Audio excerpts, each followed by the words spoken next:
bersyukur.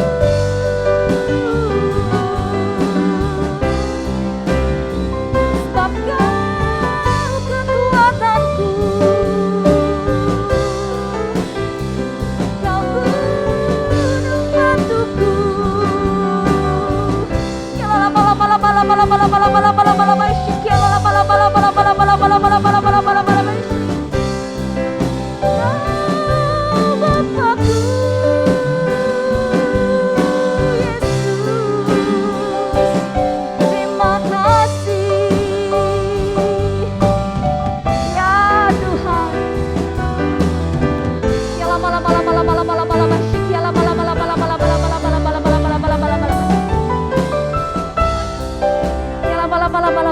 Syukur Tuhan.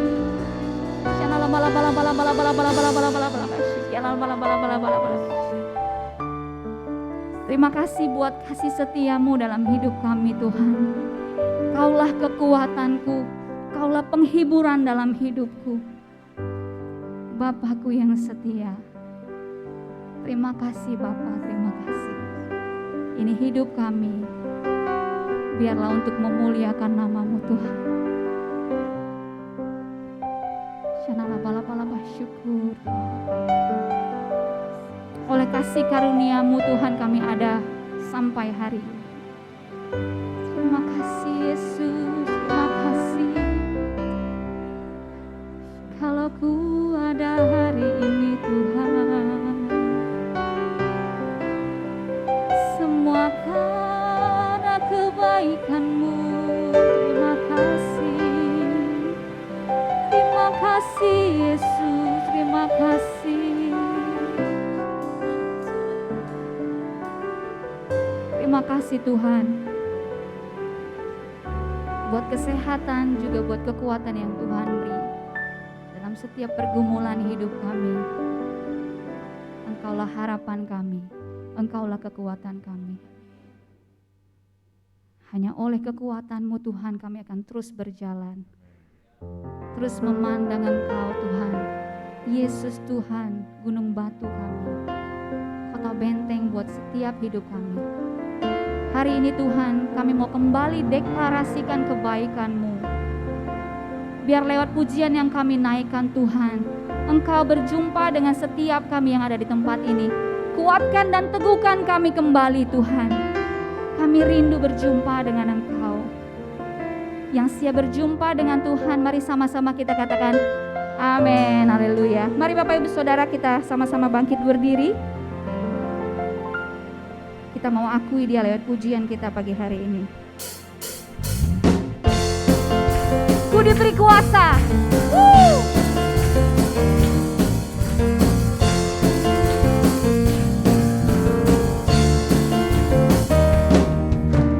Ku diberi kuasa dari Raja mulia, menaklukkan musuh di bawah kakiku. Mari pakai kuasa dari Raja mulia. Bila Allah ada bersamaku, siapa jadi lawanku? Sungguh besar Kau Tuhanku, Engkau perisai hidupku. Ku berdiri dengan iman, iman dalam Yesus Tuhan. Kau yang memberi kemenangan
Terpujilah Engkau Raja segala raja. Terpujilah Engkau Raja segala raja. Terpujilah, Engkau Raja segala raja. Haleluya.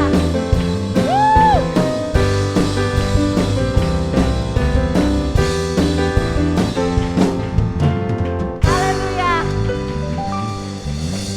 Bapak Ibu Saudara, ketika kita memilih untuk ikut Tuhan, bukan berarti hidup kita akan selalu aman terus. Terkadang Tuhan izinkan pergumulan terjadi untuk melatih iman kita supaya kita semakin kuat. Seperti burung Raja Wali yang membawa anaknya terbang tinggi dan melepaskannya melewati badai. Demikian hidup kita dilatih Tuhan. Jadi pergumulan ada bukan untuk menjatuhkan kita. Pergumulan ada untuk menguatkan sayap-sayap kita. Amin Bapak Ibu Saudara. Mari bersama-sama rentangkan tangan. Kita mau sama-sama terbang di tengah badai hidup. Haleluya. Ku kan terbang tinggi Dia bersamamu dalam kemuliaan-Mu Tuhan. Amin. Sebab firman-Mu yang menopang kami. Ku kan aman dalam-Mu Tuhan. Haleluya.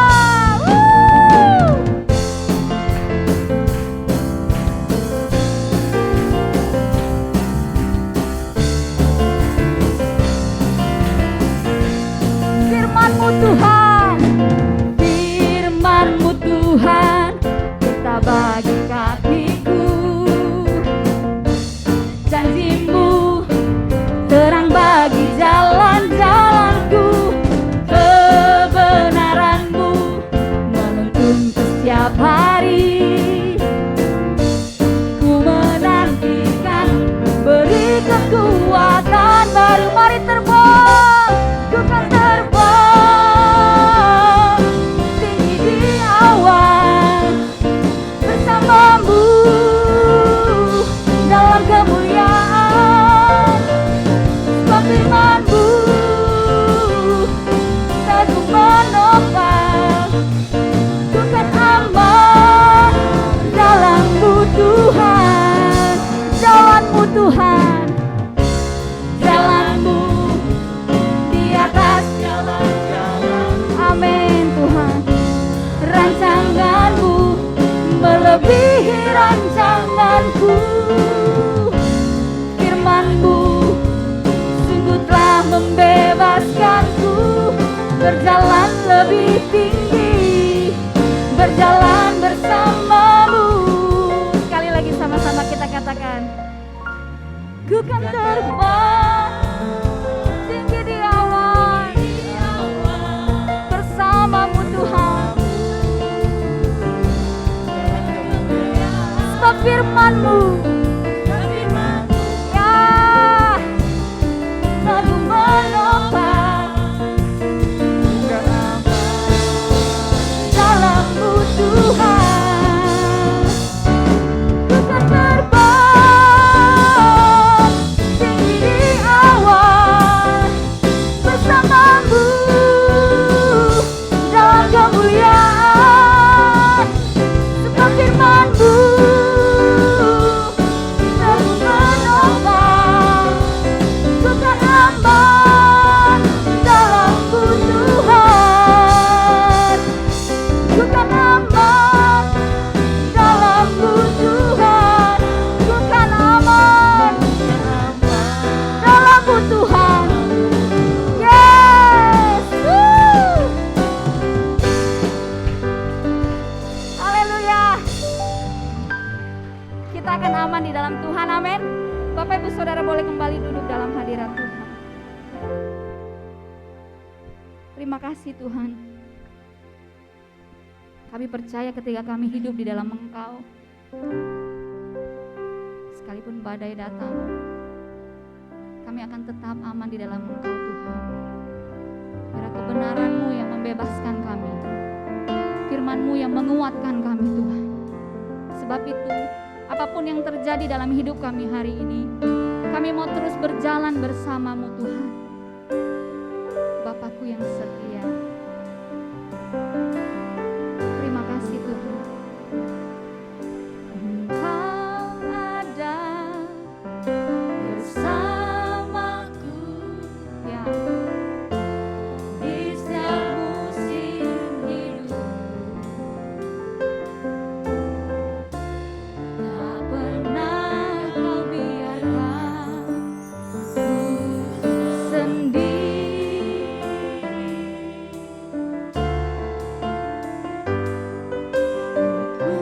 Kekuatan di jiwaku adalah bersama-Mu. Tak pernah ku ragukan kasih-Mu. Bersama-Mu Tuhan, bersama-Mu Bapa, ku lewati semua perkenananmu yang teguhkan hatiku. Engkau yang bertindak, memberi pertolongan. Anugerah-Mu besar berlimpah bagiku.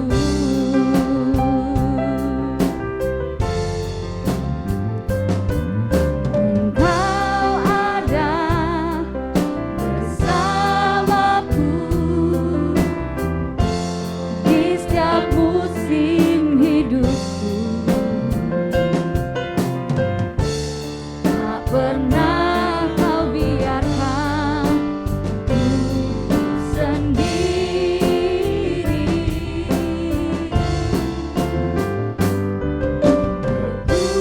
Kekuatan di jiwaku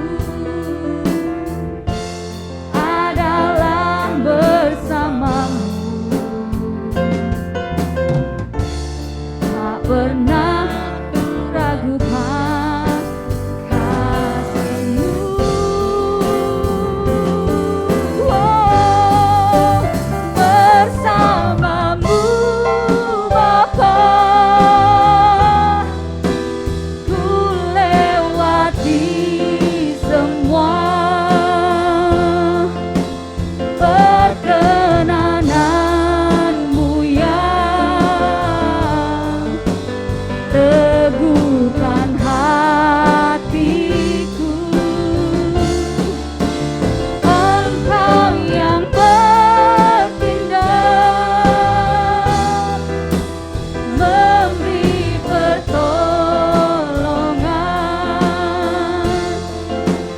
Anugerah-Mu besar berlimpah bagiku.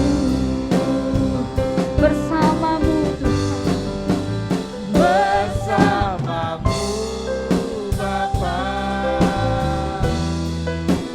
ku lewati semua perkenanan-Mu Tuhan, perkenanan-Mu yang teguhkan hatiku. Engkau yang bertindak, memberi pertolongan.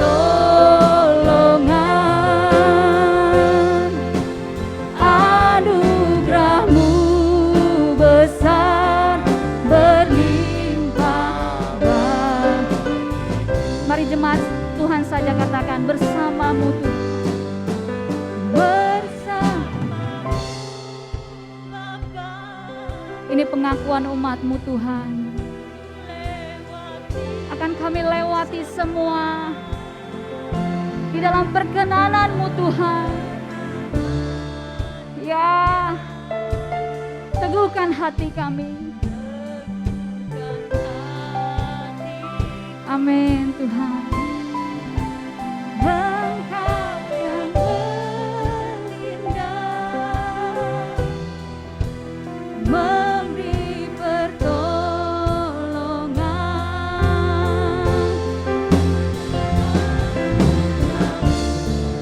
besar berlimpah baik. Mari kembali kita bangkit berdiri Bapak Ibu Saudara. Katakan bersamamu, bersamamu Bapa, ku lewati semua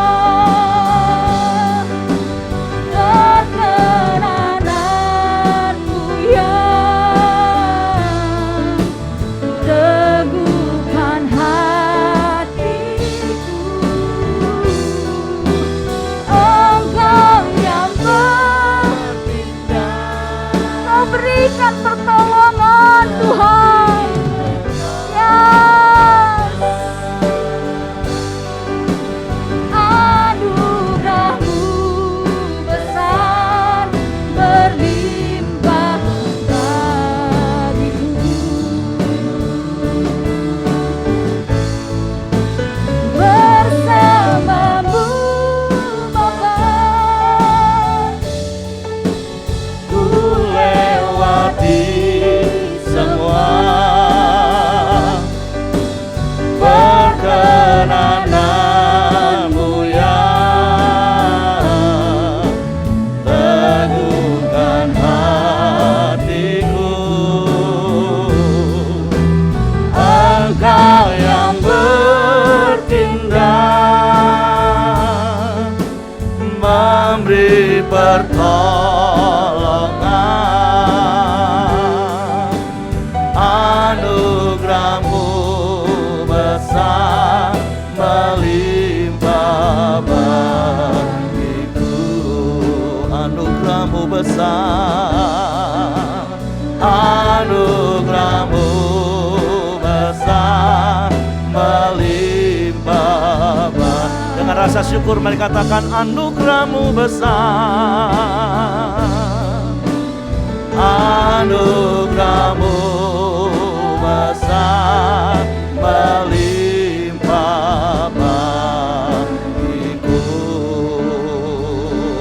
Haleluya, haleluya. Mari bersyukur buat anugerah Tuhan. Mari bersyukur buat penyertaan Tuhan di setiap musim hidupmu. Kita memasuki bulan yang baru lagi. Hari lepas hari, minggu lepas minggu, bulan lepas bulan, bahkan tahun lepas tahun. Penyertaan Tuhan, perkenanan Tuhan berlimpah atas hidup kita. Mari bersyukur kepada Tuhan. Haleluya.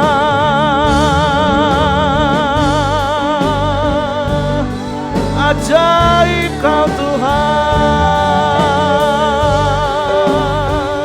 pemeliharaan-Mu sempurna.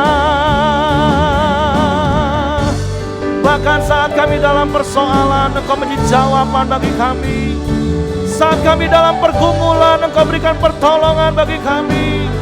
Haleluya, haleluya. Cukuplah kasih karunia-Mu bagi kami Tuhan. Berlimpah anugerah-Mu bagi kami. Kami bersyukur.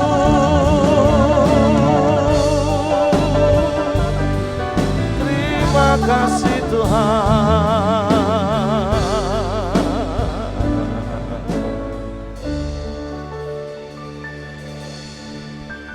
Cukuplah kasih karunia-Mu bagi kami Tuhan.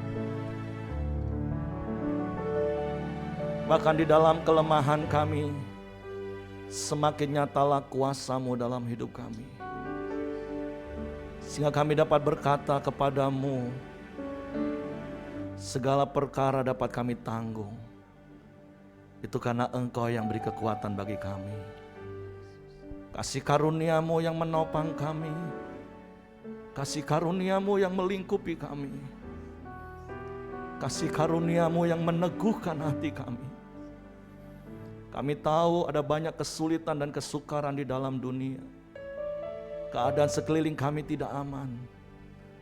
Tapi satu hal yang kami syukuri, di dalam Engkau kami tetap aman. Di dalam Engkau segala perkara dapat kami tanggung. Sebab Engkau sumber kekuatan bagi kami. Dan Engkau sumber yang tidak terbatas bagi kami. Sebab itu kami mau terbang tinggi mengatasi badai hidup.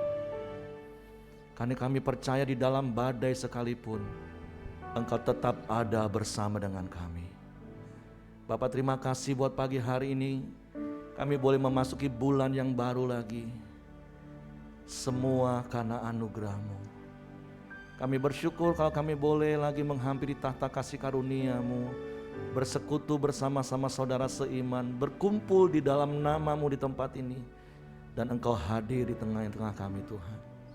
Kami mau belajar firman-Mu, karena firman-Mu adalah diri-Mu, dan firman-Mu itu adalah terang bagi jalan kami. Firman-Mu adalah kekuatan bagi kami. Firman-Mu jawaban bagi setiap persoalan kami. Sebab itu Roh Kudus tolong kami untuk mengerti firman-Mu, untuk kami memahami firman-Mu, sehingga kami percaya firman-Mu dan melakukannya dalam hidup kami. Di dalam nama Yesus Tuhan yang siap dengan firman, mereka katakan amin. Silakan duduk Bapak Ibu. Shalom. Selamat pagi, kita bersyukur pagi hari ini, sekalipun mungkin sebagian di antara kita juga sedang melakukan perjalanan, menikmati liburan, cuti bersama yang cukup panjang. Juga sebaliknya ada beberapa wajah-wajah baru yang juga mungkin menggunakan cuti bersama dari luar kota untuk kembali pulang kampung ke halaman. Nah, jadi kita bersyukur pagi hari ini kalau kita boleh terus setia beribadah kepada Tuhan, baik Bapak Ibu yang ada di tempat ini maupun Bapak Ibu yang ada di rumah, bahkan yang mungkin sedang liburan.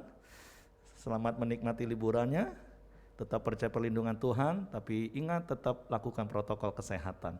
Oke, Tuhan memberkati. Mari kita mau belajar sama-sama firman Tuhan. Kita sudah memasuki bulan yang kelima. Kita sudah melewati kuartal pertama di tahun ini. Dari fokus tahun ini yaitu umat yang mengenal Allah, kuat dan bertindak. Nah, saya percaya selama 4 bulan kita boleh sama-sama belajar bagaimana kita terus bertumbuh di dalam mengenal Tuhan. Karena berbicara tentang bertumbuh dalam pengenalan itu adalah sebuah proses seumur hidup yang terus menerus harus kita lakukan. Dan kata kuncinya sekali lagi 4M Bapak Ibu. Lakukan saat teduh, baca firman Tuhan, renungkan firman Tuhan, lakukan firman Tuhan, bagikan firman Tuhan. Karena firman Tuhan itulah Allah. Jadi kalau kita mau mengenal Allah, kita mau mengenal Tuhan, gak ada cara lain selain kita lakukan 4M. Ngomong kanan kiri, 4M. Membaca firman, merenungkan firman, melakukan firman, dan membagikan firman. Dan seperti khotbah bulan lalu saya katakan bahwa kita harus membangun pengenalan kita itu dengan kualitas emas, perak, dan batu permata. Supaya ketika datang hari di mana ujian itu tiba, kita nggak hangus terbakar. Sekalipun sekali lagi saya katakan itu tidak bicara tentang kita kehilangan keselamatan, tetapi kalau pengenalan kita bangun dengan hal-hal yang mudah terbakar, kita akan mengalami kerugian. Kalau kita masih sensi, gampang tersinggung, kita akan rugi sendiri. Bisa hubungan rusak, kehilangan sahabat. Kalau engkau berdagang, engkau bisa kehilangan pelanggan. Nah, itu kerugian yang dimaksud dari firman Tuhan. Tapi sekali lagi, mari hidup kita jadi berkat bagi orang lain. Ketika orang-orang melihat hidup kita, mereka melihat Kristus nyata dalam hidup kita. Amin. Karena ingat 1 Yohanes 2 katakan, tanda dari orang yang mengenal Allah adalah mereka melakukan firman Tuhan. Mereka melakukan perintah-perintah Tuhan. Dan kalau kita ngomong kita ada di dalam Tuhan, ayat itu katakan, ayat yang ke-6, kita wajib hidup sama seperti Kristus hidup. Amin. Ngomong kanan kiri, wajib. Ya, nah hari ini kita memasuki bulan yang baru. Dan sekali lagi Bella, melalui pengenalan kita kepada Tuhan itu membuat kita semakin kuat. Karena salah satu-satunya barometer atau indikator semakin kita mengenal Tuhan adalah kita semakin serupa dengan Kristus. Nah, hari ini kita masukin kuartal yang kedua di tahun ini, yaitu menjadi umat yang kuat karena pengenalan. Nah, dari surat Rasul Paulus kepada anak didiknya, Timotius, yaitu di dalam 2 Timotius pasalnya yang kedua ayat yang pertama. Mari kita baca sama-sama ayat ini dalam hitungan yang ketiga. 1, 2, 3. Sebab itu, hai anakku, jadilah kuat oleh kasih karunia dalam Kristus Yesus. Nah, semua itu hanya karena kasih karunia, hanya karena grace. Nah, kalau kita kembali ke ayat tadi, ayat itu katakan sebab itu. Nah, tentu berarti ayat ini adalah meneguhkan, mengingatkan atau menasehati dari apa yang sebelumnya Paulus sampaikan kepada anak didiknya, yaitu Timotius dalam hal ini. Kalau nanti Bapak Ibu baca di pasal yang pertama, bagaimana Paulus menceritakan kerinduan hatinya, kesukaan hatinya terhadap Timotius yang adalah anak rohaninya yang sudah dididik baik oleh ibunya, baik oleh neneknya, sehingga sejak kecil dia menjadi orang yang mengenal Yesus, dia percaya kepada Yesus, dan kemudian dia terus bertumbuh dan hatinya berkobar-kobar untuk melayani Tuhan. Sehingga Paulus katakan, kobarkanlah semangat melalui penumpangan tanganku. Nah, tetapi di satu sisi yang lain Paulus juga menyampaikan, menceritakan bahwa di antara orang-orang yang ada di sekeliling Timotius, yaitu murid-murid, maka Paulus katakan ada beberapa di antaranya yang akhirnya mundur dan meninggalkan Tuhan. Meninggalkan Paulus dalam pelayanan. Kenapa? Mungkin mereka malu. Mereka berpikir mungkin seperti ini. Dan saya berharap Bapak Ibu juga enggak berpikir dengan pikiran yang sama. Tadi Yoka juga katakan begini, jangan berpikir kalau jadi anak Tuhan itu terus hidup kita itu lancar, aman. Enggak seperti itu. Jalan tol aja macet sekarang Bapak Ibu. Kalau dulu kan orang ngomong, kalau pendeta khotbah kan gini, ya hidup di dalam Tuhan itu enggak lancar aja seperti jalan tol lancar. Enggak, ternyata jalan tol aja macet sekarang Bapak Ibu. Nah, tapi sekalipun di sekeliling kita keadaan gak aman, tetapi percayalah di dalam Tuhan kita tetap aman. Amin. Nah, sekali lagi ada beberapa orang yang mungkin punya paradigma loh, katanya kalau ikut Tuhan itu hidupnya akan aman, tapi kok Paulus di penjara ya? Nanti Bapak Ibu baca di pasal 1. Tapi di antara orang-orang itu ada juga yang seperti Timotius, ada yang lain-lain, mereka enggak malu, justru menemui Rasul Paulus di penjara, saling menguatkan, saling meneguhkan. Tapi ada beberapa orang di antaranya mulai jadi kecewa. Wah, kalau ikut Yesus jadi murid Tuhan ujung-ujungnya juga dapat penderitaan, ngapain ikut? Akhirnya mereka tinggalkan. Nah, makanya muncullah ayat ini, sebab itu. Hai anakku, jadilah kuat oleh kasih karunia dalam Kristus Yesus. Supaya sekalipun engkau menghadapi badai, sekalipun engkau menghadapi persoalan hidup, sekalipun engkau menghadapi permasalahan yang berat, engkau tidak mundur, engkau tidak tinggalkan Tuhan, tapi engkau tetap kuat. Bersama Tuhan kita lakukan segala perkara yang besar. Yang setuju katakan amin. Sebab itu sekali lagi, hai anakku, jadilah kuat oleh kasih karunia. Karena semua hanya karena kasih karunia. Nah, berbicara tentang kasih karunia atau anugerah atau charis, itu bicara tentang apa Bapak Ibu? Kata anugerah itu berasal dari istilah charis yang diterjemahkan sebagai kasih karunia. Di dalam perjanjian baru kata ini bermakna kemurahan hati Allah yang tidak pantas diterima oleh orang yang layak dihukum. Istilah ini dipakai untuk mengungkapkan sikap Allah yang menyediakan keselamatan bagi manusia. Waktu saya siapin PowerPoint, saya sengaja cari, kan saya suka kata itu menurut Kamus Besar Bahasa Indonesia itu apa sih artinya. Nah ternyata ketika saya ketik kasih karunia, nggak muncul Bapak Ibu. Kalau dipisah, kasih dan karunia baru muncul. Ternyata memang bahasa kasih karunia itu hanya dikenal di dalam kekristenan. Wow. Karena sekali lagi kasih karunia, anugerah itu apa sih Bapak Ibu? Kan sesuatu yang kita tidak layak terima karena kita manusia berdosa, tapi realitanya kita terima Bapak Ibu. Nah kalau dari sisi Allah, Allah nggak wajib memberikan kasihnya kepada kita. Tapi Allah berikan karena kasihnya. Nanti coba Bapak Ibu searching di Kamus Besar Bahasa Indonesia, nggak muncul arti makna ini. Karena hanya orang-orang yang ada di dalam Kristus yang mengerti arti kasih karunia. Wow, luar biasa Bapak Ibu. Karena hal ini nggak pernah dikenal oleh dunia. Dunia hanya mengenal kalau engkau mau masuk surga, engkau harus berbuat baik. Kalau engkau mau masuk surga, engkau harus beramal. Jangan buat dosa. Dan firman Tuhan katakan semua manusia berdosa. Bukan karena mereka melakukan perbuatan dosa, bukan. Tapi justru karena semua manusia berdosa, Kejadian pasal 5 katakan kecenderungan hatinya selalu pengen buat dosa. Jadi sekali lagi bersyukur, berterima kasih di dalam Yesus kita menerima kasih karunia, amin. Nah harusnya hal itu yang terus menguatkan kita. Hal itu yang harusnya terus meneguhkan hati kita.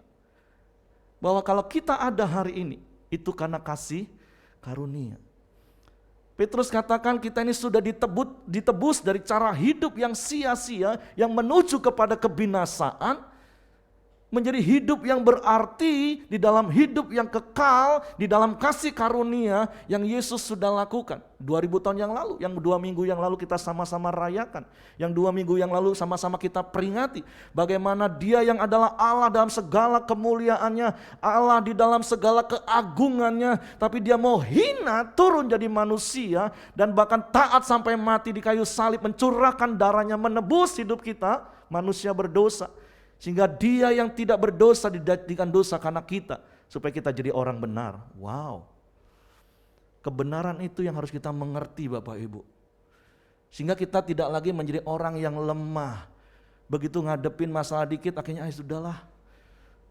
Buat dosa lagi. Kepepet dikit jatuh lagi dalam dosa. Tapi hari ini kuatlah. Oleh karena kasih karunia di dalam Kristus Yesus, amin. Engkau sudah ditebus. Hidupmu gak sama lagi seperti dulu, amin. Engkau ciptaan baru di dalam Kristus. Jadi sekali lagi, wow, saya bersyukur ketika saya siapin khotbah ini, sampai merinding, sampai nangis saya.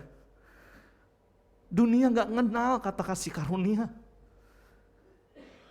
Tapi ngomong kanan kiri, tapi kamu menerima kasih karunia Tuhan. Amin. Jangan sia-siakan kasih karunia Tuhan. Setiap hari ingat Tuhan, terima kasih Engkau sudah menebus hidupku. Tuhan terima kasih Engkau jadikan hidupku baru dari hari ke hari. Sehingga kita bukan lagi jadi orang Kristen, hanya sekedar beragama Kristen yang dikit-dikit jatuh dalam dosa, hidup dalam dosa. Tapi sekali lagi, hai anakku, jadilah kuat di dalam kasih karunia. Ingat kasih Tuhan setiap hari. Dan kalau kita kembali merujuk dulu sebentar dari 4 bulan yang kita sudah belajar dari Efesus pasal 2 ayat 8 dan sampai ayat yang 10 berulang-ulang saya ingatkan, jangan lupa ayat yang ke-10 Bapak Ibu. Sebab karena kasih karunia kamu diselamatkan oleh iman. Itu bukan hasil usahamu tapi pemberian Allah. Itu bukan hasil pekerjaanmu. Jangan ada orang yang memegahkan diri. Karena kita ini buatan Allah, diciptakan dalam Kristus Yesus untuk melakukan pekerjaan baik yang dipersiapkan Allah sebelumnya. Ia mau supaya kita hidup di dalamnya. Sebab hanya karena kasih karunia kita diselamatkan, hanya oleh percaya. Hanya karena kita beriman bahwa Yesus adalah Tuhan, tapi Dia mau mati bagi kita. Wow. Biar kebenaran ini yang terus tertanam dalam hati kita. Kebenaran ini yang terus meneguhkan hati kita. Ketika iblis mengintimidasi dengan berbagai macam persoalan, dengan kekhawatiran, dengan ketakutan, kita tetap kuat karena kita ingat ada kasih karunia Tuhan. Dan kalau Bapak Ibu masih ingat Roma pasal 8 ayat 31-32 katakan apa? Ia yang tidak menyayangkan anaknya yang tunggal, tapi yang memberikannya kepada kita. Maka perkara yang lain adalah perkara yang mudah baginya untuk mengerjakan bagi kita, amin. Kalau keselamatan saja Tuhan berikan kepada kita, masa kalau hanya urusan untuk makan minum, hanya urusan soal kesembuhan, hanya urusan untuk masa depan Tuhan gak berikan? Enggak mungkin Bapak Ibu. Jadi ketika engkau terus mengingat, iya ada kasih karunia dalam hidup ini, ada kemurahan. Ada begitu banyak lagu-lagu yang bisa Bapak Ibu nyanyikan. Oleh karena kemurahan Tuhan ku ada sampai hari ini. Bahkan lagu lama katakan kemurahan-Mu lebih dari hidup. Kalau hari ini kita ada, itu karena kemurahan Tuhan, amin. Kalau kita ada hari ini, itu karena kasih karunia Tuhan. Sebab itu mari setiap hari ingat dan renungkan kasih karunia Tuhan. Dan sekali lagi, kalau Yesus saja Bapa berikan bagi kita, maka perkara yang lain adalah perkara yang mudah. Tapi sekali lagi jangan lupa ayat yang ke-10 Bapak Ibu. Jangan jadi orang Kristen yang kebablasan bahasa saya. Yang penting aku sudah percaya Yesus, mati nanti pasti masuk surga kok, amin, pasti. Tapi kelakuannya gak berubah. Karena kita harus membangun terus di atasnya, kata firman Tuhan. Dengan kualitas emas, perak, batu permata. Supaya apa? Supaya bait Allah hidup kita dipenuhi dengan kemuliaan Tuhan.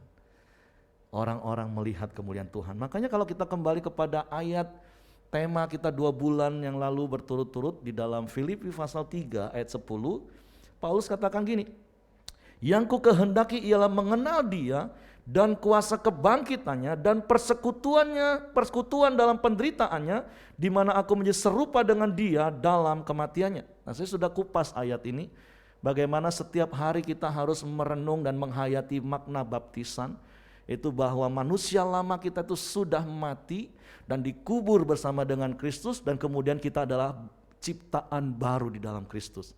Yang semakin hari harus semakin dibaharui, semakin hari semakin serupa dengan Kristus, amin. Bukan tiba-tiba sempurna, enggak ada yang sempurna. Saya juga masih terus dalam proses untuk semakin serupa dengan Kristus, amin. Dan saya sudah sampaikan juga caranya, yaitu di atas iman kita harus sungguh-sungguh menambahkan kebajikan, di atas kebajikan dengan pengetahuan, di atas pengetahuan penguasaan diri, di atas penguasaan diri ketekunan, sampai menjadi sebuah kesalehan. Artinya hidup dengan gaya hidup firman Tuhan. Nah, sekali lagi saya berdoa, saya mendorong, cukup 4 bulan kita sudah belajar tentang mengenal Allah, tapi bukan berarti terus berhenti. Tapi seumur hidup kita mau terus mengenal dan semakin mengenal, amin. Supaya apa? Supaya kita jadi kuat. Pertanyaan adalah, untuk apa sih kita kuat Bapak Ibu? Tentu Bapak Ibu masih ingat di awal tahun, kita mau menjadi umat yang mengenal Allah dan kuat, itu bukan hanya semata-mata supaya kita kuat menghadapi masalah. Makanya di awal tahun saya katakan kalau hanya pengen kuat ngadepin masalah, oke. Saya tantang siapa yang mau didoakan supaya sepanjang tahun ini ngalamin masalah. Dan kita semua gak ada yang mau kan? Gak ada yang angkat tangan, Pak tolong doain saya Pak, supaya sepanjang tahun ini saya punya banyak masalah dan saya kuat hadapinya. Gak ada yang seperti itu kan Bapak Ibu? Tapi ngomong kanan kiri, tapi 4 bulan ini kamu udah punya masalah gak? Ini seperti Bu Yoko tadi katakan, ikut Tuhan bukan seperti jalan tol. Jalan tol aja macet sekali lagi. Sekalipun sekelilingmu gak aman, tapi engkau aman di dalam Tuhan. Sekalipun ada badai, tapi engkau bisa tetap terbang tinggi karena kekuatan Tuhan. Amin. Sekalipun kau punya masalah, tapi di dalam Tuhan ada pertolongan yang tidak pernah terlambat. Engkau punya persoalan, tapi Dia satu-satunya jawaban yang tidak akan pernah salah dalam hidupmu. Makanya semakin hari bangun keintiman dengan Tuhan. Nah, jadi kenapa kita harus kuat? Untuk apa kita kuat, Bapak Ibu? Di dalam 2 Timotius pasal 2 ayat yang keduanya, Bapak Ibu, kalau ayat yang pertama tadi kan Paulus katakan, hai anakku, jadilah kuat oleh kasih karunia di dalam Tuhan. Nah, kuat untuk apa? Ayat yang kedua katakan, apa yang telah engkau dengar daripadaku di depan banyak saksi, percayakanlah itu kepada orang-orang yang dapat dipercayai, yang juga cakap mengajar orang lain. Kita mau bertindak, Bapak Ibu. Tindakannya itu adalah pemuritan. Kan gereja kita Pelita Community itu ikonnya adalah pemuritan, Bapak Ibu. Dan saya berdoa supaya pemuritan ini bukan hanya di level penatua, tapi harus sampai di level pemimpin, bahkan sampai ke jemaat, Bapak Ibu. Apa sih pemuritan? Sederhananya pemuritan itu kita seperti apa yang firman Tuhan katakan. Apa yang telah engkau dengar daripadaku? Hari ini Bapak Ibu dengar khotbah. Diberkati, udah bagi ke muridmu. Berdoa, Tuhan siapa yang harus aku muridkan? Mungkin kalau engkau suami, engkau memuridkan istrimu. Kalau engkau seorang ayah, engkau muridkan anakmu. It's okay. Tapi mulai Bapak Ibu. Apa yang kau terima daripadamu, katakan apa? Di depan banyak saksi, percayakan itu, ajar. Hidup kita ini harus jadi suratan yang terbuka. Jadi teladan yang kita lakukan. Apa yang firman Tuhan katakan, kita ajarin. Cari orang-orang yang memang nanti dia bisa ngajar orang lain. Dan orang lain itu bisa ngajar orang lain lagi. Pemuritan 4G. 4 generasi. Karena kalau sampai ini terjadi, wow. Seluruh dunia akan terjangkau dengan Injil. Hari ini firman Tuhan mau katakan ini, jangan egois. Jangan yang penting aku sudah percaya Yesus, yang lain mah terserah. Enggak seperti itu. Minimal dalam hidup ini Bapak Ibu, masih ingat tantangan saya dan saya berdoa, Bapak Ibu sudah praktek? Sudah doa Bapak Ibu 1 tahun ini minta 1-2 orang? Ngomongkan kanan kiri, kamu udah doa belum? Udah ketemu belum? Doain saya ya supaya ketemu. Mumpung baru 4 bulan. Masih ada 8 bulan lagi Bapak Ibu. Supaya ketika kita nanti menghadap tahta kasih karunia Tuhan, ada buah persembahan jiwa-jiwa yang kita bawa ini loh Tuhan. Bukan dengan tangan hampa kita menghadap tahta kasih karunia Tuhan. Amin. Ngomong kanan kiri, ini serius. Cari, minta Tuhan. Kan firman Tuhan katakan, mintalah maka akan terus jangan cuma minta Bapak Ibu, cari. Ngomong kanan kiri, udah cari belum? Kalau belum masih ada 8 bulan, cari serius. Kalau udah ketemu orangnya, ketuk pintu hatinya. Bukan dipaksa, jadi murid aku ya. Oh bukan seperti itu Bapak Ibu. Bangun hubungan, doain dia, itu cara mengetuk hati orang. Karena Ed Cole katakan gini, kita ini akan intim dengan siapa kita berdoa, untuk siapa kita berdoa, dan kepada siapa kita berdoa. Kalau udah minta sama Tuhan, terus cari dan ketemu, doain. Supaya ada chemistry-nya, ada keintiman, bisa ada bahasa telepati. Nah baru bagi hidup. Dan gak usah muluk-muluk, saya selalu ngomong gini, kamu hari ini cuma punya 1, ya bagi 1. Jangan punya alasan, kan kami gak seperti Pak Heri yang menguasai Kejadian sampai Wahyu. Loh saya juga belum menguasai Bapak Ibu Kejadian sampai Wahyu. Saya hanya ingin membagi apa yang saya terima dari Tuhan dan saya praktek, kemudian saya ajar. Karena kami punya prinsip, khotbahkan apa yang kami hidupi dan hidupi apa yang kami khotbahkan. Karena ada statement katakan gini, 1 keteladanan itu lebih bermakna dari ribuan kata-kata. Jadi mari, apa yang Bapak Ibu dengar dari Tuhan? Setiap hari saat teduh kan Bapak Ibu, hari ini diajarin tentang apa? Ya udah, hari ini praktek terus ajar. Makanya 4M tadi apa Bapak Ibu? Membaca firman, merenungkan firman, melakukan firman, dan bagikan firman. Praktek tiap hari. Hari ini aku dapat ini loh, firman Tuhan ingetin aku loh, kamu dapat apa? Nanti murid kita memuridkan orang lain lagi. Murid. Jangan terintimidasi dengan kata mengajar harus menguasai semua ayat. Enggak Bapak Ibu.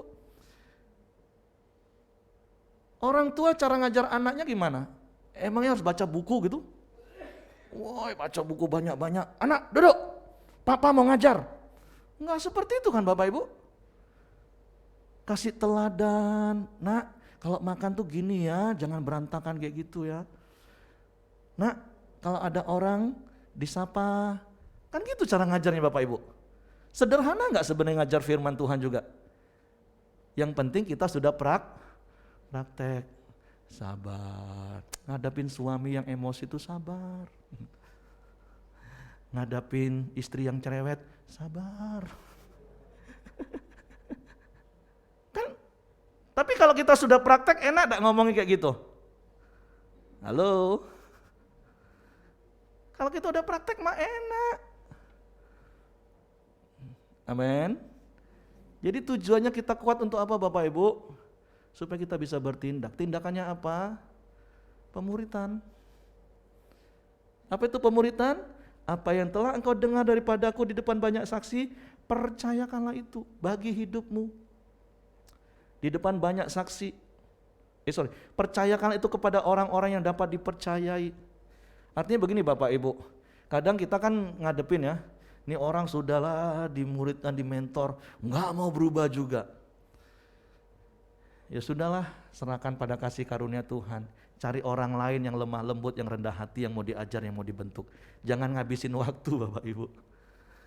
Ini maaf, ini bukan bicara, kalau gitu kasih ada batasnya. Ini bukan soal kasihnya nggak ada batasnya Bapak Ibu. Tapi kalau waktu kita hanya habisin tuh orang yang memang gak mau bertobat, orang yang gak mau berubah, gak usah ngabisin waktu Bapak Ibu. Amin. Cari orang-orang yang memang rendah hati, yang lemah lembut mau dibentuk. Kalau hanya orang mau cari pembenaran, cari pembelaan, udahlah habis waktu. Enggak penuh-penuh bumi ini dengan kemuliaan Tuhan, dengan semua orang percaya kepada Yesus nanti. Bertahun-tahun ngurusin itu lagi, lu lagi, masih gitu juga, aduh. Habis nyanyinya selalu apa? Aku masih seperti yang dulu. Ya sudahlah, kalau kamu masih seperti dulu silahkan. Padahal kamu itu ciptaan baru. Amin Bapak Ibu. Nah jadi kita kuat untuk apa? Memuridkan orang lain. Karena kalau kita baca lagi di dalam Matius pasal 28, ayat 19 sampai 20, firman Tuhan ngomong gini, karena itu pergilah, jadikanlah semua bangsa muridku, kata Tuhan. Jadi kita mau memuridkan orang itu untuk jadi murid Yesus, bukan muridnya Harry. Bahaya kalau jadi muridnya Harry. Begitu Harry KO lah semua muridnya. Makanya arahkan murid itu menjadi murid Kristus. Karena yang kita ajar adalah apa? Apa yang Yesus ajar kepada kita. Maka ayat berikutnya katakan, dan baptislah mereka dalam nama Bapa dan Anak dan Roh Kudus, dan ajarlah mereka melakukan segala sesuatu yang telah kuperintahkan kepadamu. Ajar apa yang Tuhan ajar kepada kita. Tentu kalau kita mengajar mereka melakukan yang kita ajar, sekali lagi berarti kita juga sudah harus apa? Melakukan lebih dulu Bapak Ibu. Yuk baca ulang ayat itu, ayat 20, 1, 2, 3.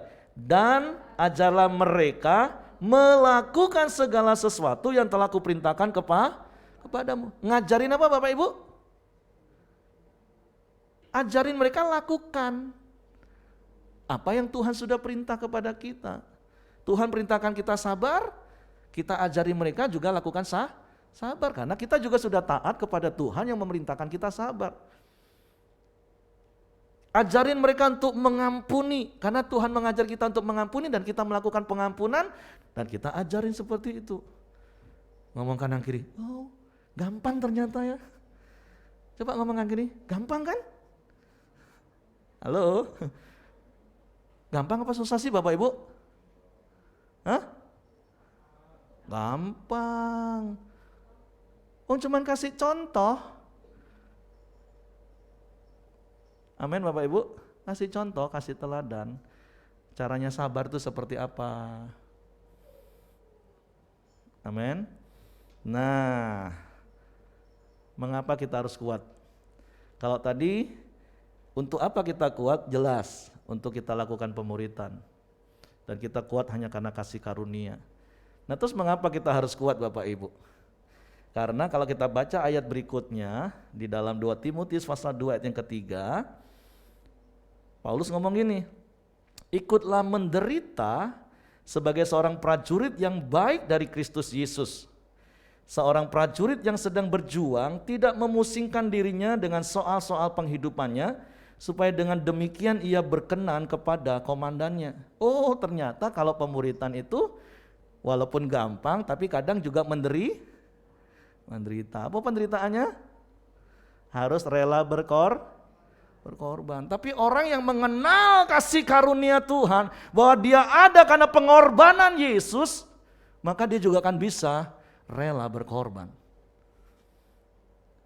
Korban waktu, korban duit, dan yang paling sering korban apa?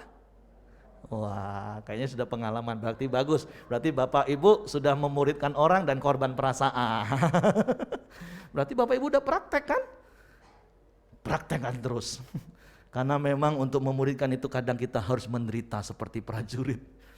Karena yang namanya peperangan itu ada yang namanya tantangan, rintangan, hambatan. Diajak ketemu susahnya minta ampun, padahal yang butuh dia bukan kita. Betul atau betul Bapak Ibu? Rasanya pengen lah, lantak lah kau. Yang butuh kamu. Tapi saya percaya sikap hati kita gak seperti itu Bapak Ibu ya. Memang kadang menderita memuridkan orang Bapak Ibu. Makanya harus kuat. Bahkan kita kadang gak memusingkan diri sendiri. Aduh, aku ini sudah korbanin waktu untuk ketemu kau, untuk ajarin. Tapi sudahlah, aku rela berkorban lah. Lebih penting kamu lah. Amin Bapak Ibu. Makanya kita harus kuat. Karena Paulus gambarkan seperti seorang prajurit. Dan saya percaya ketika kita kuat sekalipun ada banyak tantangan, perkenanan Tuhan nyata dalam hidup kita, amin. Dan kalau Bapak Ibu masih ingat khotbah tentang perkenanan Tuhan itu, gimana kalau kita dapat perkenanan Tuhan? Bapak Ibu ingat kisah tentang Esther? Bapak Ibu ingat tentang Herodias? Selalu kalau raja berkenan itu ngomong gini, minta apa saja. Bahkan sampai separuh kerajaanku aku akan berikan kepadamu. Wow, keren gak hidup Bapak Ibu kalau Tuhan aja ngomong kayak gitu Bapak Ibu? Kalau kita dapatkan perkenanan. Ini egois, mementingkan diri sendiri, suruh muridin orang gak mau. Ay capek lah Pak, ay susah nian, kayak aku katik gawe be nak ngurusin dia be. Terus minta perkenanan Tuhan, berkenanan. Ya Tuhan ngomong, aku juga capek deh kalau gitu. Ini contoh bukan ya, Tuhan gak ngomong seperti itu. Bayangin Bapak Ibu, tapi kalau kita rela menderita. Wow, perkenanan Tuhan turun atas hidup kita. Wih keren banget hidup seperti itu. Dan saya bersyukur saya menikmati perkenanan Tuhan. Hidup mewah enggak? Hidup pas-pasan iya. Pas mau pergi ada. Pas mau beli ini ada. Hidup cukup-cukup saja, cukuplah kasih karunia Tuhan. Mau ngapain juga selalu cukup. Hati gembira, bersuka cita. Kemarin saya ngomong di Jemaat Galilea. Firman Tuhan kan bilang gini, hati yang gembira itu adalah obat yang manjur. Kalau kita sakit terus hati kita gembira, kita sembuh. Kalau kita sehat terus hati kita gembira, kita akan apa? Awet muda. Ngomong kanan kiri, kamu mau awet muda kayak Pak Heri? Hatimu harus bersuka cita. Lo bayangin kalau kita lagi sakit, terus hati kita gembira, sel-sel tubuh kita itu diproduksi supaya kita sehat. Nah kalau kita sehat, kita bersuka cita, bergembira, ya pasti awet muda kan, sel-sel tubuh kita terus diproduksi dengan baru. Nggak salah, sekali lagi silakan mau minum suplemen, mau minum vitamin, mau beli skincare, terserah Bapak Ibu saya. Tapi kalau mau awet muda dengan murah meriah, bersukacitalah dalam Tuhan. Sekali lagi kukatakan, bersukacitalah. Maaf Bapak Ibu yang jualan, saya bukan mau mematahkan Bapak Ibu, enggak. Silahkan Bapak Ibu. Tapi itu pengalaman hidup, Nah yang kedua, kenapa kita harus kuat? Kalau yang pertama tadi sebagai prajurit, yang kedua kita tadi sebagai olahragawan. Ayat berikutnya katakan gini, seorang olahragawan hanya dapat memperoleh mahkota sebagai juara apabila apa? Ia bertanding menurut peraturan olahraga. Nah kalau kita mau mengalami kemenangan dalam hidup kita, kita juga harus ngikuti peraturan yang Tuhan sudah tetapkan. Gampang nggak mentaati peraturan Bapak Ibu? Nggak gampang loh Bapak Ibu. Masih ingat statement yang saya pernah katakan, masa yang sukar dalam hidup kita itu bukan waktu keadaan sekeliling kita ada masalah, bukan waktu kita ngalami masalah, bukan. Keadaan yang paling sukar bagi saya adalah 1-2 detik ketika saya harus memutuskan saya mau tetap ikut apa kata firman Tuhan atau karena ego saya. Pernah lihat sebuah pertandingan? Dulu sih sering diledekin gini ya, tapi saya berdoa nggak ada lagi sih. Kalau dulu membeli tiket satu pertandingan di Indonesia, itu akan menikmati 2 pertunjukan sekaligus. Yang satu pertunjukan sepak bola, yang satu pertunjukan betinju, karena emosi. Tapi sekarang sih sudah jarang, tapi kadang masih bisa emosi nggak? Kita sudah mau ikutin aturan, tiba-tiba lawan kita nggak ikutin aturan, bisa emosi nggak? Bisa. Kan saya sering ngadepin gitu, ya Pak aku sudah berusaha sabar ngadepin dia Pak, sudah sabar, tapi dia nggak berubah-berubah Pak. Sering ngomong seperti itu Bapak Ibu? Rasanya kita sudah mau ikutin apa kata firman Tuhan, tapi pasangan kita juga enggak. Makanya harus ngomong kanan kiri, kamu harus kuat yang ngadepin suamimu ya. Kamu harus kuat yang ngadepin istrimu ya. Kamu harus kuat ngadepin anakmu, kamu harus kuat ngadepin orang tuamu, kamu harus kuat ngadepin karyawanmu, kamu harus kuat ngadepin bosmu. Kan memang untuk kita ikutin aturan itu gak gampang, untuk ikut aturan firman Tuhan itu gak gampang. Tapi Filipi pasal 1 ayat 27 katakan hidup kita harus berpadanan dengan Injil Kristus. Makanya kenapa kita harus kuat Bapak Ibu. Dan sekali lagi kuat hanya karena kasih karunia. Kalau di dalam 1 Korintus pasal 9 ayat 24 sampai 27 firman Tuhan ngomong gini. Tidak tahukah kamu bahwa dalam gelanggang pertandingan semua peserta turut berlari, tetapi bahwa hanya satu orang saja yang mendapat hadiah. Dan saya berdoa Bapak Ibu adalah orang itu yang dapat hadiah. Amin. Karena apa dapat hadiah? Karena itu larilah begitu rupa sehingga kamu memperolehnya. Tiap-tiap orang yang turut mengambil bagian dalam pertandingan harus apa? Menguasai dirinya dalam segala hal. Bukankah hidup ini Paulus gambarkan juga seperti sebuah pertandingan? Ngadepin istri itu juga pertandingan. Ngadepin suami itu juga pertandingan. Betul atau betul Bapak Ibu? Betul. Setuju. Tapi firman Tuhan mengajar kita apa? Menguasai diri dalam segala hal. Kalau mau dapat hadiah. Kalau nggak bisa menguasai diri bukan dapat hadiah, nanti dapat bau gementah adanya kadang. Tapi saya berdoa nggak ada pria-pria di sini seperti itu ya. Tapi paling tidak ngalami kerugian. Harusnya biasanya siang ada disediakan makanan di meja makan, siang itu harus ke warung Padang beli nasi bungkus karena istri ngambek, karena pagi dimarahin. Malam tidurlah di ruang tamu, jangan masuk kamar. Karena pagi-pagi udah gak menguasai diri, mau marah-marah. Gak dapat hadiah Bapak Ibu, dapat kartu merah. Mereka berbuat demikian untuk apa? Memperoleh suatu mahkota yang fana, tetapi kita untuk memperoleh suatu mahkota yang abadi. Sebab itu kata Paulus, aku tidak berlari tanpa tujuan dan aku bukan petinju yang sembarangan saja memukul. Tetapi apa? Aku melatih tubuhku dan menguasainya seluruhnya supaya sesudah memberitakan Injil kepada orang lain, jangan aku sendiri ditolak. Paulus juga melatih, saya juga terus melatih. Jangan saya cuman omdo, cuman bisa ngomong. Karena saya juga menghadapi pertandingan yang sama seperti Bapak Ibu. Sama Bapak Ibu, sama. Makanya perlu latih. Kalau latihan sabar gimana? Berkali-kali saya ajar. Tarik nah. Haleluya. Latihan terus. Latihannya gampang, bayangin istrimu cerewet. Haleluya. Atau bayangin suamimu lagi marah. Haleluya.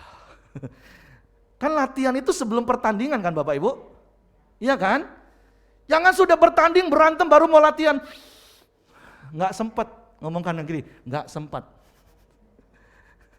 Makanya saat teduh tiap pagi, Tuhan, aku mau sabar hari ini. Karena kasih karunia-Mu memampukan aku. 23 tahun aku hadapi wanita ini Tuhan.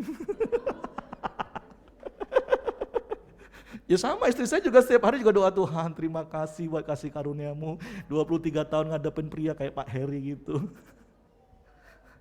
Sama Bapak Ibu, nggak ada yang beda di antara kita. Berkali-kali saya katakan apa sih lebihnya saya? Saya ini cuma lebih dulu tahu, sekarang sudah saya kasih tahu, jadi kita sudah sama-sama tahu. Yuk mari kita sama-sama praktekkan. Amin. Nah yang ketiga firman Tuhan katakan apa? Kenapa kita harus kuat? Di ayat berikutnya katakan seorang petani yang apa? Bekerja keras. Haruslah yang pertama menikmati hasil usahanya. Petani itu kerja keras. Ngadepin pasangan itu perlu usaha kerja keras gak Bapak Ibu? Perlu. Jangan dikit-dikit lantak lah. Dikit-dikit cerai. Aduh cemen banget Bapak Ibu. Ngadepin masalah dikit, sudah mau mundur. Harus bekerja keras. Masih ingat ya 2 Petrus 1 ayat 5-6, berusaha sungguh-sungguh. Yang percaya katakan amin. Yang mau praktek katakan amin. Amin. Bekerja keras. Enggak ada petani yang santai-santai. Kalau kita baca di dalam Yakobus pasal yang kelima ayat 7 sampai 8 gitu, firman Tuhan ngomong gini. Karena itu saudara-saudara sabarlah sampai kepada kedatangan Tuhan. Sesungguhnya petani menantikan hasil yang berharga dan dari tanahnya dan ia sabar sampai telah turun hujan musim gugur dan musim semi. Kamu juga harus bersabar dan harus meneguhkan hatimu karena kedatangan Tuhan sudah dekat. Sabar. Dan berkali-kali orang ngomong, sabar sampai kapan Pak? Sabar sampai kapan Pak? Sampai hujan itu turun. Kalau hujan sudah turun, panas tadi hilang, yang ada sejuk. Amin. Kalau nggak berubah-berubah Pak, sampai mati. Loh, kan sabar itu long suffer Bapak Ibu. Kasih itu sabar, long suffer. Long suffer itu apa? Penderitaan ngomong kanan kiri. Makanya kamu harus kuat. Makanya kamu harus kuat Bapak Ibu. Nah hari ini kita menghadapi juga perjamuan Tuhan dan kita mau memandang kepada Tuhan kita. Yesus gak cuman omdo, dia juga tahan menderita, dia juga sabar menderita, bahkan sampai mati di kayu salib. Ngomong kanan kiri yuk, sama-sama belajar yuk. Kan kita nyanyi seperti Yesus, seperti Yesus, itu saja ku pinta dalam jalanmu sampai ke surga. Saya mau seperti Yesus. Saya suka lagu-lagu lama, singkat, padat, jelas, tajam. Amin Bapak Ibu. Karena firman Tuhan katakan, dan dalam keadaan sebagai apa? Sebagai apa Bapak Ibu? Sebagai manusia. Bukan sebagai Tuhan, sebagai manusia. Apa yang Yesus lakukan? Ia telah merendahkan dirinya dan taat sampai mati, bahkan sampai mati di kayu salib. Amin buat firman Tuhan. Tuhan memberkati. Saya undang pemain musik, WL Singer, juga pelayan perjamuan. Nanti Kopendi juga boleh bantu bagi perjamuan, karena beberapa pelayan kita juga sedang liburan. Silakan WL Singer, lagu yang dipersiapkan saja. Kalau bisa lagu yang pendek tadi boleh. Tapi nggak apa-apa, silakan lagu yang sudah dipersiapkan saja. Jadi Bapak Ibu, mari renungkan firman Tuhan. Jadilah kuat karena kasih karunia. Untuk apa? Supaya kita bisa memuridkan orang lain. Mengapa kita harus kuat? Karena terkadang kita harus menderita. Langsung bagi aja nggak apa-apa Bapak-bapak. Langsung bagi. Sembari kita renungkan firman Tuhan, WL Singer boleh angkat pujian.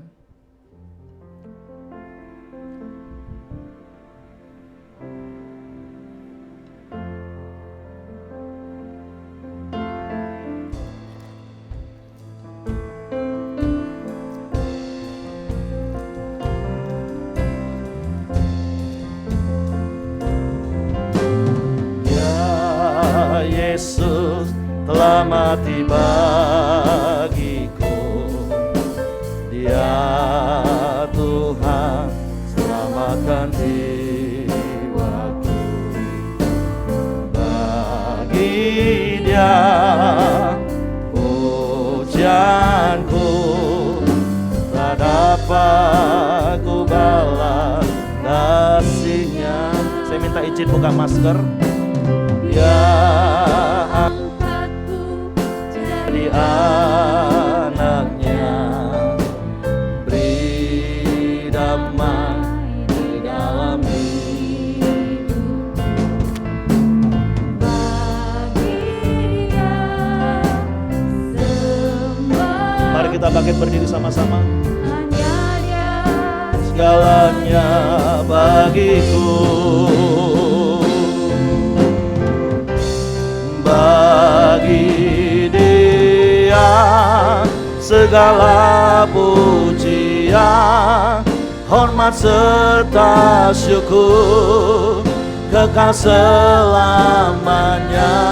Bagi Dia segala pujian, hormat serta syukur, selama-lamanya. Kitab Ibrani katakan, mari kita bertanding dengan mata yang tertuju kepada Kristus yang sudah menunggu kita di garis finish. Waktu ibadah kebangkitan, firman Tuhan katakan, Yesus sudah menang. Dan kemenangan itu sudah diberikan kepada setiap kita, amin. Jadi mari dalam pertandingan hidup ini, kita mau kuat karena kasih karunia Tuhan. Dengan terus memandang kepada Kristus yang sudah menang untuk hidup kita. Sembari engkau mengangkat roti, engkau renungkan firman Tuhan dan dengar firman Tuhan sebelum kita makan sama-sama. Setiap pergumulanmu yang kau bawa hari ini, engkau yang mungkin sudah mulai merasa lelah dalam sebuah pertandingan dalam hidupmu, mari engkau bangkit lagi hari ini. Engkau memandang kepada Tuhan yang akan memberikan kasih karunia-Nya berlimpah-limpah dalam hidupmu. Sebab apa yang telah kuteruskan kepadamu telah aku terima dari Tuhan, yaitu bahwa Tuhan Yesus pada malam waktu Ia diserahkan mengambil roti, dan sesudah itu Ia mengucap syukur atasnya. Mari bersyukur kepada Tuhan. Kami bersyukur buat kasih karunia-Mu yang berlimpah dalam hidup kami. Kami bersyukur Engkau memberikan teladan bagi kami. Engkau mau mati bagi kami. Sekalipun Kau harus menderita. Engkau yang tidak salah dipersalahkan. Engkau yang tidak berdosa dijadikan dosa karena kami. Tapi Engkau mau lakukan semua. Engkau teladan hidup kami. Dan biarlah kasih karunia-Mu memampukan kami. Di dalam kami menjalani pertandingan dalam dunia ini. Ada banyak tantangan, ada banyak godaan yang ingin menjegal kami, menjatuhkan kami. Tapi biarlah setiap hari kami memandang kepada kasih karunia-Mu. Kami menikmati kasih karunia-Mu yang menopang kami, meneguhkan kami. Sehingga kami mencapai garis akhir hidup kami. Dan kami menerima mahkota kebenaran. Kami bersyukur kepadamu Tuhan. Ia memecah-mecahkannya dan berkata, inilah tubuhku yang diserahkan bagi kamu. Perbuatlah ini menjadi peringatan akan aku. Bukankah roti yang kita angkat dengan ucapan syukur ada persekutuan dengan tubuh Kristus? Mari kita makan dengan iman dalam nama Yesus.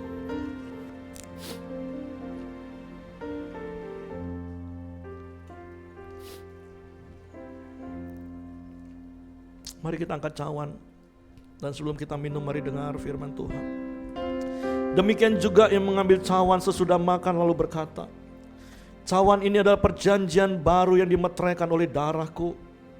Perbuatlah ini setiap kali kamu meminumnya menjadi peringatan akan aku. Bukankah cawan yang kita angkat adalah persekutuan dengan darah Kristus?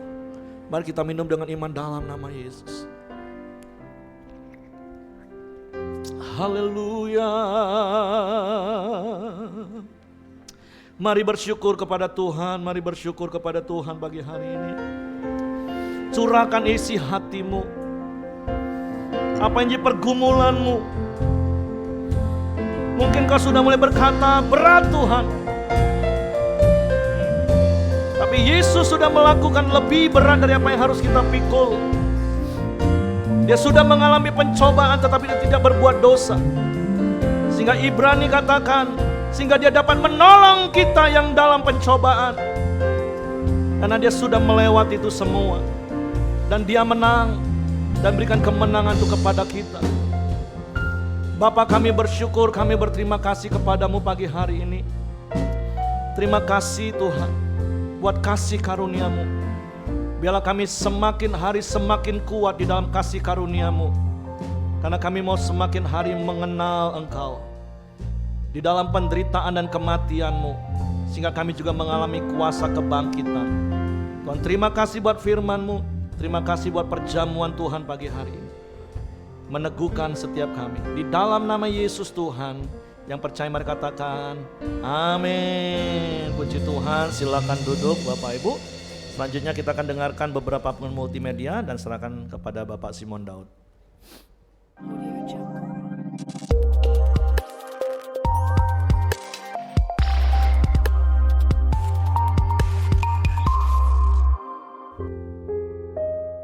Telah berpulang ke rumah Bapa di surga, Bapak Hok Hyong Seong atau Bapak Herman Syah Yakin Eng pada hari Sabtu 30 April 2022.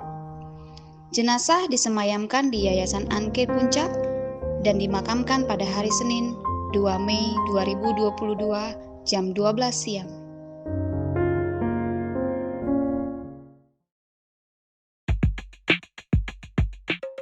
Diinformasikan kepada Bapak Ibu Saudara bahwa dari tanggal 8 Mei sampai 19 Juni 2022, khusus ibadah Raya 2 dipindahkan ke ruangan Sakura dengan jam ibadah yang sama. Terima kasih. Mari kita ikuti bersama doa korporat pada hari Jumat 6 Mei 2022 di Sekretariat Pelita Ruangan Anggrek. Dan doa puasa pelayan pada hari Sabtu 7 Mei 2022 di tempat yang sama.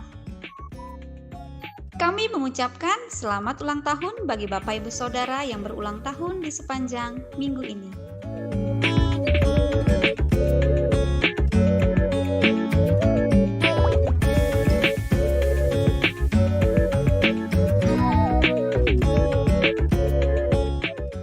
Demikianlah Pelita News di sepanjang minggu ini dan Tuhan Yesus memberkati.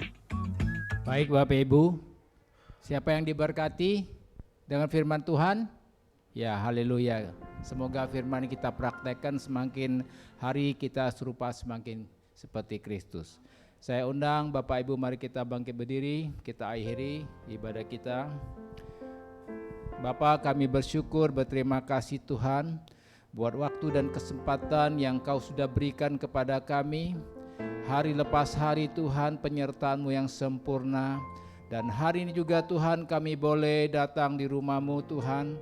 Kami sudah terima berkat firman-Mu Tuhan, untuk kami jadikan pedoman dalam kami melalui hari-hari kami ke depan Tuhan. Terima kasih Bapa. Dan sekarang kekasih-kekasih, mari kita tadatan tangan kita untuk terima berkat dari Tuhan.